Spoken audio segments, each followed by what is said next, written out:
시편 43편 말씀.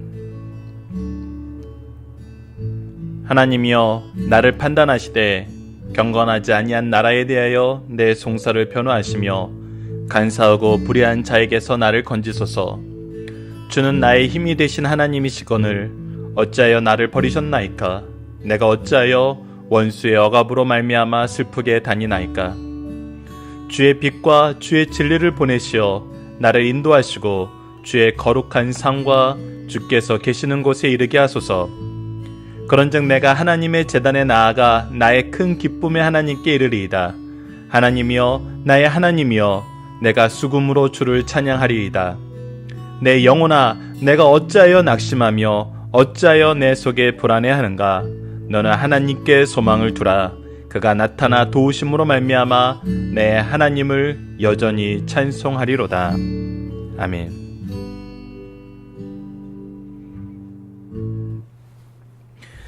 안녕하세요. 승리한 성 가족 여러분. 오늘은 시편 43편 말씀입니다. 43편 말씀은 42편과 연결되는 내용이라고 우리가 위크스터디에서 이미 살펴봤습니다. 그래서 어제 우리가 42편을 통해 상고했던 것처럼 애통함과 소망함이 반복적으로 나타나고 오늘 본문 말씀에서도 이 애통함과 소망함이 나타나고 있습니다. 자, 1절부터 말씀을 보도록 하겠습니다. 하나님이여 나를 판단하시되. 자, 보십시오. 우리가 이번 주 상반부부터 항상 사람들과의 관계에서 우리가 사람들과의 관계에서 1대1의 관계일 수 있고 또 1대 다수의 관계일 수가 있죠. 근데 이 1대1의 관계에서 우리를 공격할 때 우리가 까닭 없이 공격당하는 경우가 있거든요. 근데 이 공격당할 때 우리는 항상 누구에게 소망을 두죠? 하나님께 소망을 둡니다. 근데 하나님께 소망을 두고 하나님 앞에 나아가면서 하나님을 바라볼 때 우리는 우리 자신들에게 있는 무엇을 발견하게 되냐면 죄를 발견하게 됩니다. 그래서 이 죄에 대해서 무엇하게 되죠? 회개의 기도를 하게 되죠.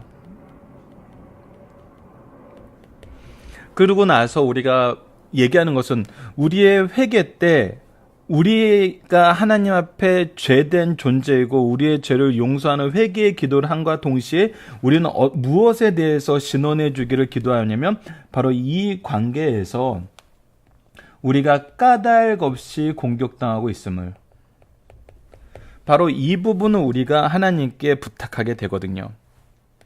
그래서 이 부분에 대해서 하나님께서 나를 판단해 달라는 거예요. 내가 하나님과의 관계에서 무릎 꿇고 있지만 내가 까닭 없이 당하는 이 부분에 대해서는 하나님께서 도와달라는 거예요. 경건하지 아니한 나라에 대하여 내 송사를 변호하시며, 그래서 나에 대한 변호인이 누가 되어주시는 거예요? 하나님이 나의 변호인이 되어주시는 거예요. 이것은 여러분 세상에서 경험하는 그 불법적인 것에서도 나타나는 그 놀라움인데, 이것이 합법적인 면에서 놀랍게 나타나는 것이 무엇이냐면, 세상 사람들은 자기가 변호하는 사람을 이기게 하기 위해서 때로는 우리가 사법권에 대해서 정말 신뢰를 해야 되지만, 지금 현재 뉴스에서 계속 나오는 부분은 이 사법 재판관이 어떤 사람의 편이 되어준다는 거잖아요. 이것은 분명히 불법적인 부분이에요. 왜냐하면 그 사람이 이 사건을 객관적으로 보지 못하고 있기 때문이거든요. 근데 우리 하나님이 하시는 일은 무엇이냐면, 하나님께서는 나의 죄에 대해서 분명히 지적을 하시고 이 부분에 대해서 해결을 해주시는데, 어떻게 해결을 해주세요? 하나님께서 죄의 값을 대신 치러주세요.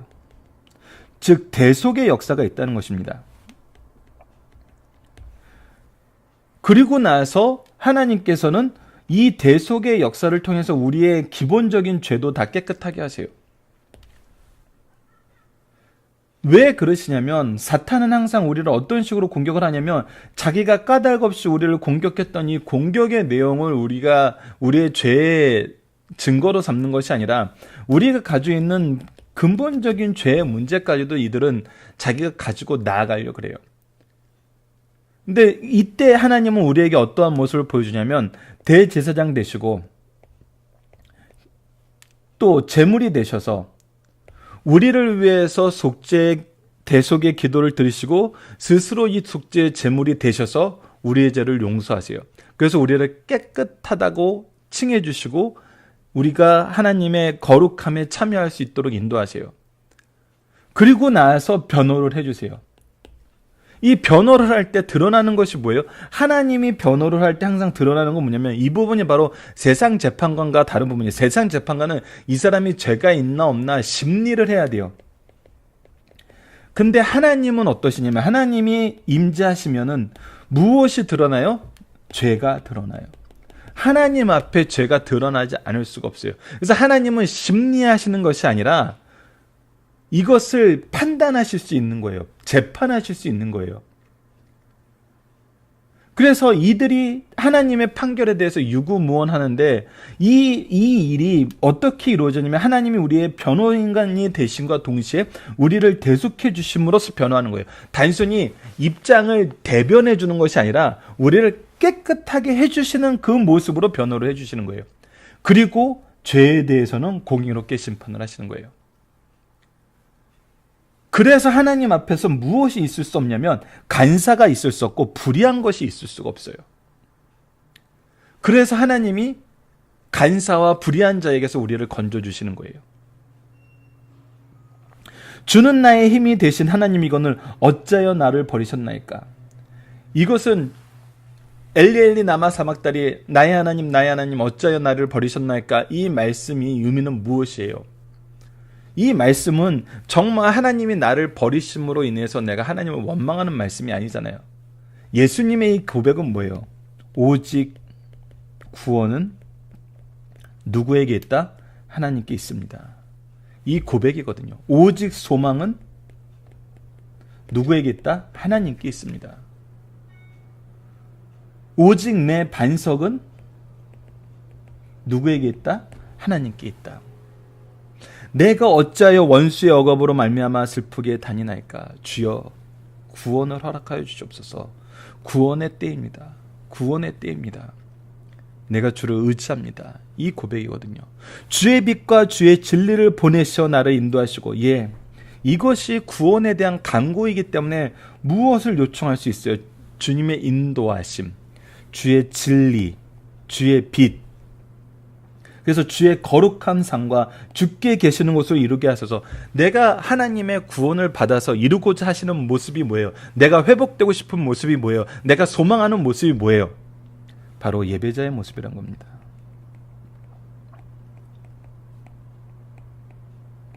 예배자의 모습이란 겁니다. 이것이 우리의 소망이란 거예요. 말씀과 예배의 회복. 그런즉 내가 하나님의 제단에 나아가 나의 큰 기쁨의 하나님께 이르리이다. 하나님이여 나의 하나님이여 내가 수금으로 주를 찬양하리이다. 내가 그에게 감사의 제단, 회개의 제단, 그리고 이 놀라운 하나님의 역사에 대한 선포의 제단을 가지고 나아가 큰 기쁨으로 하나님의 영광을 찬양하고 그것으로 내가 표를 삼아 나의 찬양을 통해서 모든 사람이 찬양하게 하겠다는 거예요. 그래서 5절 말씀에 다시 어제 말씀에 반복적인 내용이 나옵니다. 내 영혼아 내가 어찌하여 낙심하며 어찌하여 내 속에 불안해하는가. 낙심과 불안은 이제 우리의 것이 아니라는 거예요.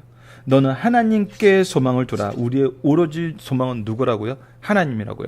그가 나타나 도우심으로 말미암아 내 하나님을 여전히 찬송하리로다. 우리에게 허락하신 확실한 약속 중에 하나는 뭡니까?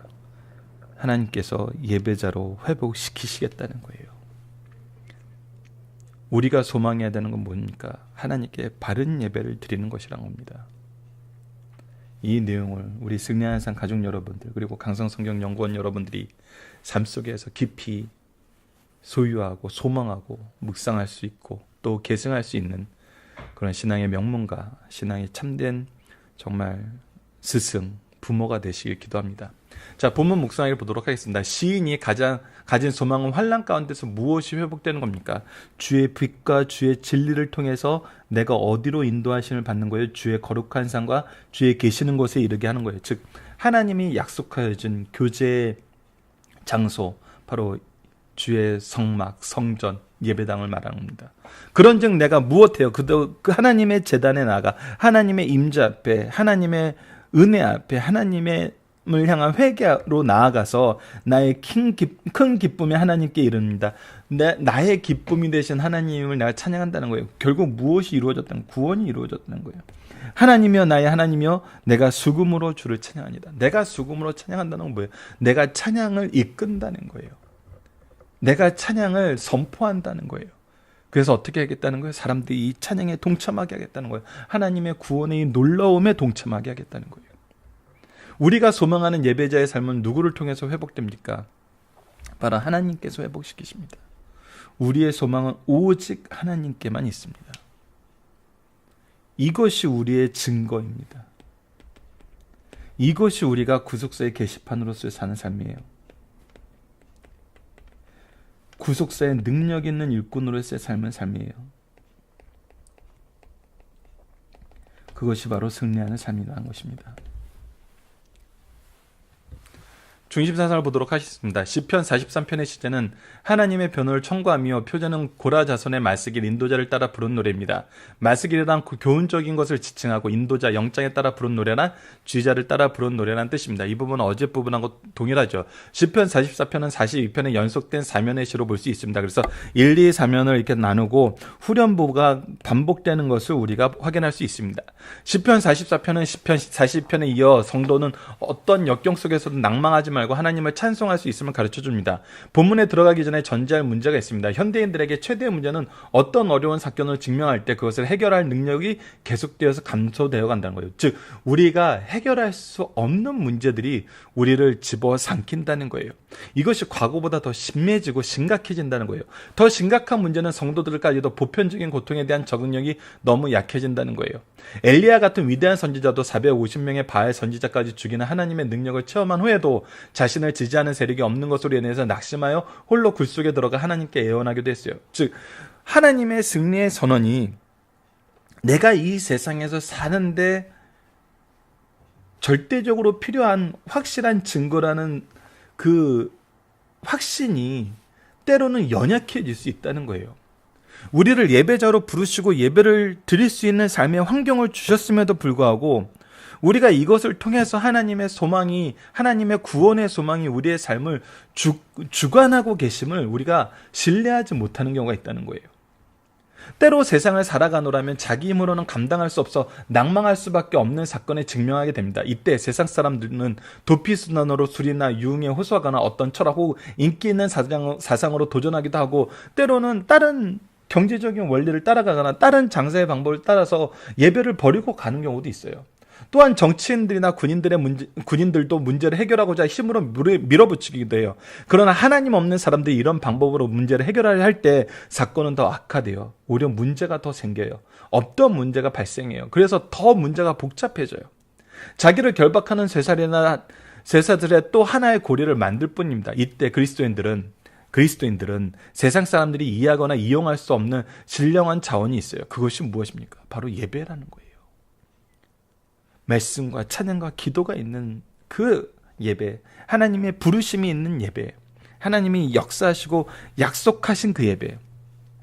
성도는 인생의 낙심의 때에 하나님께 기도할 수 있어요. 그리고 믿고 말씀에 따라 간절히 기도한 후에는 그 일을 처리할 수 있는 능력을 소유하게 된다는 사실을 체험하게 됩니다. 즉 하나님의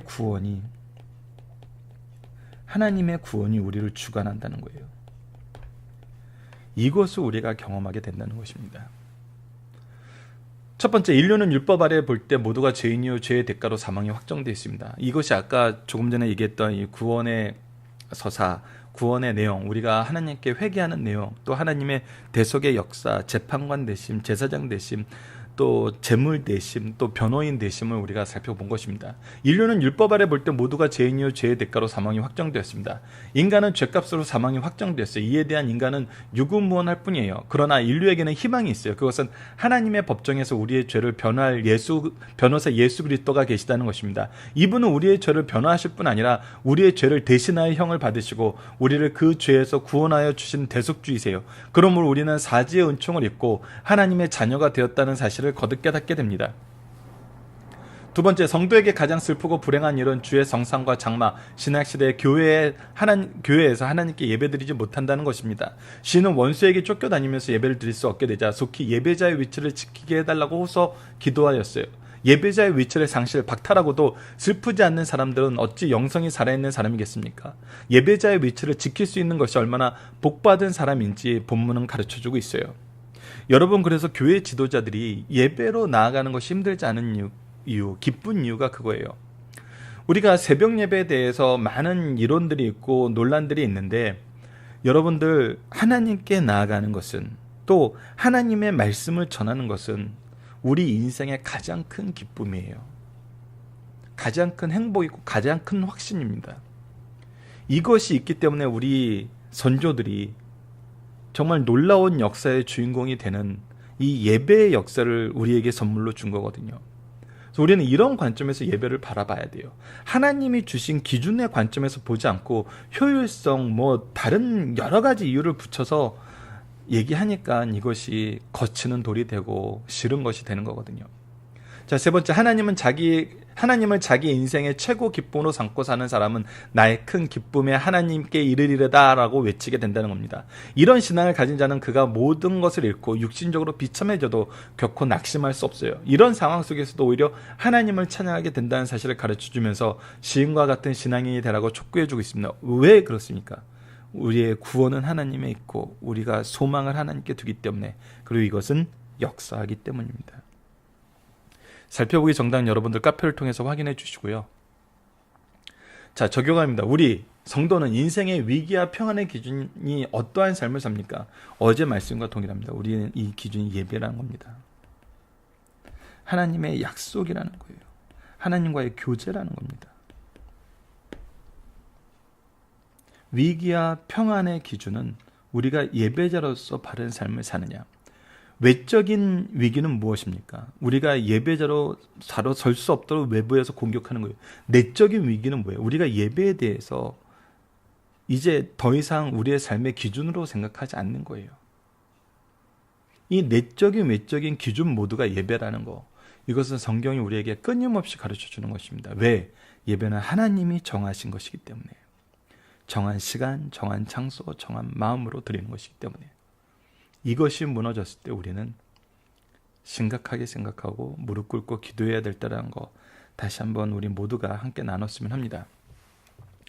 자, 이번 주 계속 묵상하고 있는 내용, 하나님은 우리가 위기 속에서 어떠한 삶을 살게 하시며 이것을 통해 무엇을 베푸시나요? 어제 말씀과 동일하죠. 예배로 나아가는 삶을 살게 하십니다.